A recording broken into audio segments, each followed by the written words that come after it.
ज्या दिवशी महाविकास आघाडीचं सरकार येईल, पहिला निर्णय आमचे मंत्री आणि मुख्यमंत्री घेतील की सरसकट कर्ज माफी या राज्यातल्या शेतकऱ्याची आम्ही करू.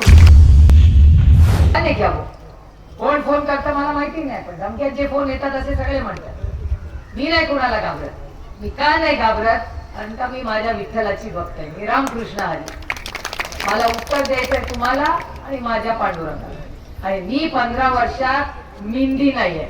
ना कुणाचा 5 पैशाचा चहा प्यायले, ना कुणाला 5 पैशाचा चहा पाजलाय. त्याच्यामुळे मी दिल्लीत पण पूर्ण ताकदीने लढते, सन्मानाने लढते. मी जेव्हा लढाई करते तेव्हा वैयक्तिक लढाई करत नाही. माझी लढाई वैचारिक आहे. जर माझ्या कांद्या पिकवणाऱ्या शेतकऱ्याला निधी मिळणार नसेल तर हो, मी तुमच्या विरोधात लढणार. जर माझ्या दुधाचा व्यवसाय करणाऱ्याला शेतकऱ्याला पैसे मिळणार नसतील तर हो, मी लढाई करणार. जर आमच्या या डोंगरी भागातल्या लोकांना वेळेवर निधी मिळत नसेल तर हो, मी लढणार. आणि मी तुम्हाला एक शब्द देते. मगाशी आपण राहुलजींचाही कोणीतरी उल्लेख केला. मी शब्द देते तुम्हाला, रेकॉर्ड करून ठेवा माझं भाषण.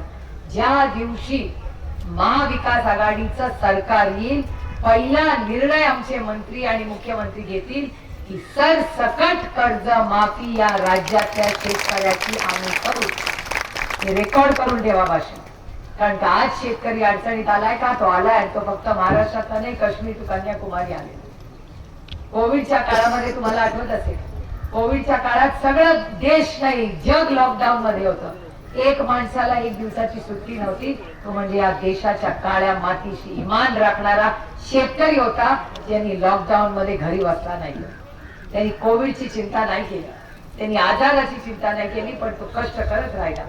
आणि एक गोष्ट बघा, या देशात औषधं एक वेळ कमी पडली, पण या देशात अन्न कोविड मध्ये पडलं नाही. आणि याचं कारण तुम्ही सगळ्यांनी केलेली मेहनत आहे. तुम्ही जर लॉकडाऊन केलं असतं तर उपाशी नसता झाला देश. पण तुम्ही सातत्य दाखवलं, तुम्ही कष्ट केले. आणि त्याच्यामुळे या देशामध्ये गमतीचा एक मला प्रश्न आठवला. बरं झाला आठवला. आता मला सांगा, आपली पैस लागली याच्यावर, संग्राम दादा, माझी आणि तुमची पैस, की ह्या सगळ्यांचा की कोणीच नाव सांगणार नाही. मी तुम्हाला पण मी प्रश्न विचारते आता, की ह्या देशाचे कृषी मंत्री कोण?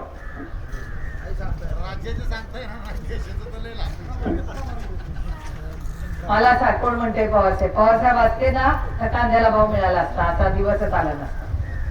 कुणाला तरी माहितीये का देशाचा कृषी मंत्री कोण आहे?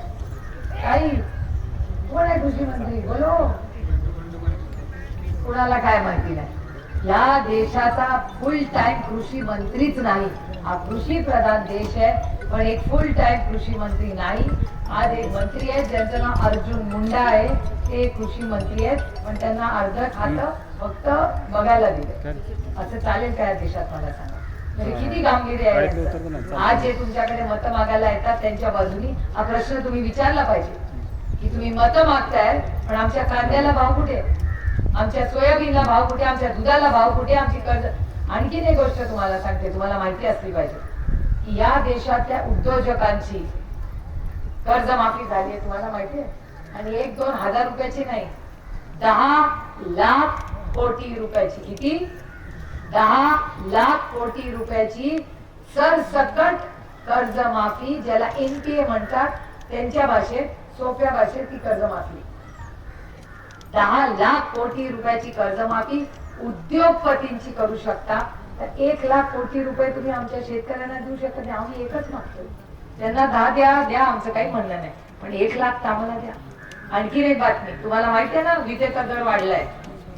एक तर वीज येते का? आली तरी ती रात्री येते, बरोबर? दिवसा येते का तुम्हाला पाहिजे तेव्हा? आणि विजेचा दर वाढवलाय. मतदानाच्या 2 दिवस आधीच बिल येणार आहे. म्हणून जे मतं मागतात ना त्यांची मला खरं चिंता वाटते. जाऊ दे, आपल्याला दुसऱ्याच्या घरात त्याचं वाटतं आपली मतं वाढतात आपल्याला बस. पण एक गोष्ट खरी आहे की कुठल्या तोडणारी ती मतं मागणार हो? तुम्ही विचार करा की घरं फोडली, पक्ष फोडले, महाराष्ट्रासाठी काय करता? इथे येताना स्वरूपात मी गाडीत होते, एक मावशी रस्त्यात येते. देश विदेशातील प्रत्येक घडामोडींचे लाईव्ह अपडेट मिळवण्यासाठी आता साम टीव्हीच्या सर्व सोशल मीडिया प्लॅटफॉर्मला लाईक, फॉलो आणि सबस्क्राईब करा. तसंच सर्व नोटिफिकेशनसाठी बेल आयकॉन प्रेस करायला विसरू नका.